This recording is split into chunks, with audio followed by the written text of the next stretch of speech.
Baik, terima kasih. Pada kesempatan kali ini saya akan menjelaskan mengenai perubahan kebijakan akuntansi, terkhususnya pada metode persediaan yang digunakan dalam suatu perusahaan. Berikut ini adalah ilustrasinya, yaitu pada tanggal 1 Januari 2008, Whitman Company mulai beroperasi dan menggunakan metode biaya rata-rata untuk menetapkan harga persediaannya. Pada tahun 2011, manajemen sedang mempertimbangkan untuk mengubah metode persediaannya. Berikut ini adalah informasi yang tersedia untuk tahun 2008 hingga tahun 2011. Nah, teman-teman semua dapat lihat bahwa laba neto yang dihitung di sini menggunakan dua metode. Yang pertama ada metode biaya rata-rata dan metode FIFO. Untuk tahun 2008, laba neto yang dihitung menggunakan metode biaya rata-rata adalah 16.000 euro, sedangkan untuk metode FIFO-nya 19.000 euro. Tahun 2009, laba neto yang dihitung menggunakan metode biaya rata-rata adalah 18.000 euro, sedangkan untuk metode FIFO-nya 21.000 euro. Tahun 2010, metode biaya rata-rata untuk laba netonya adalah 20.000 euro, sedangkan untuk metode FIFO-nya 25.000 euro. Di sini diminta kita mengabaikan semua pengaruh pajak, dan yang pertama membuat jurnal yang diperlukan untuk mencatat perubahan dari metode biaya rata-rata ke metode FIFO pada tahun 2011.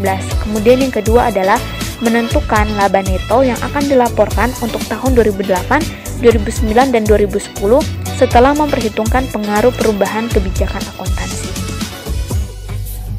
Ya baik, yang pertama-tama kita akan membuat laporan laba rugi sebagian untuk penggunaan metode biaya rata-rata pada Whitman Company dan juga laporan laba rugi sebagian untuk penggunaan metode FIFO pada Whitman Company untuk tahun yang berakhir pada 31 Desember. Yang pertama adalah metode biaya rata-rata. Laporan laba ruginya yaitu di sini diketahui laba neto pada tahun 2008, 2009, dan 2010, di mana pada tahun 2008 laba netonya adalah 16.000 euro, 2009 18.000, dan 2010 20.000. Sedangkan untuk penggunaan metode FIFO-nya, laporan laba rugi sebagiannya diketahui laba neto dengan tahun 2008, 2009, dan 2010, di mana laba neto untuk tahun 2008 adalah 19.000 euro, 2009 21.000, dan 2010 25.000.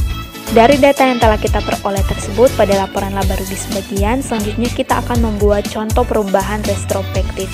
Nah, untuk perubahan retrospektif ini, kita akan menghitung selisih laba per tahun, yaitu selisih laba per tahun untuk tahun 2008, 2009, dan 2010 dengan penggunaan metode biaya rata-rata dan juga metode FIFO.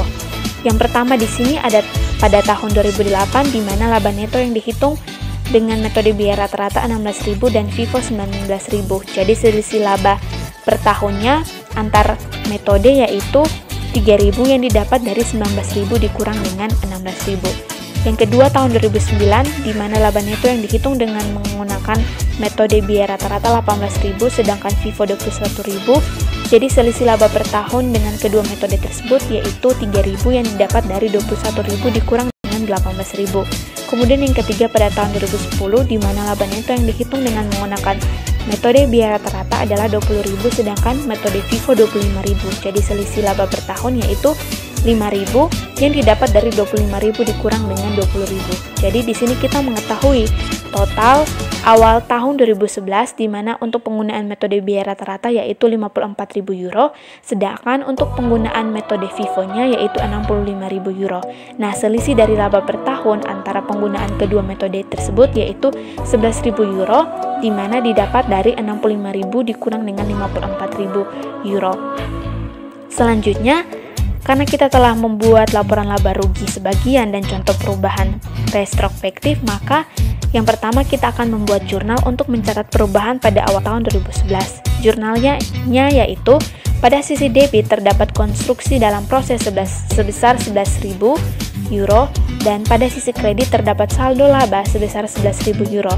Nah, untuk angka 11.000 ini didapat dari 19.000 ditambah 21.000 ditambah 25.000 dikurang dengan 16.000 tambah 18.000 tambah 20.000, atau lebih singkatnya yaitu penggunaan metode FIFO pada tahun 2011 sebesar 65.000 euro dikurang dengan total penggunaan metode biaya rata-rata pada tahun 2011 yaitu 54.000, jadi hasilnya adalah 11.000 euro. Kemudian yang kedua adalah menentukan laba neto yang akan dilaporkan tahun 2008, 2009, dan 2010 setelah memperhitungkan pengaruh kebijakan akuntansi.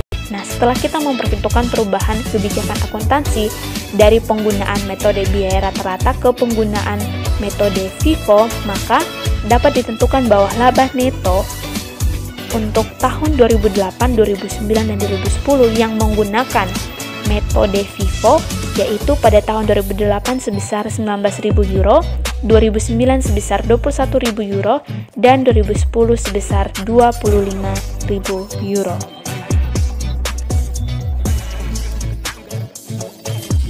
Sekian penjelasan dari saya mengenai perubahan kebijakan akuntansi pada metode persediaan yang digunakan oleh sebuah perusahaan. Semoga bermanfaat.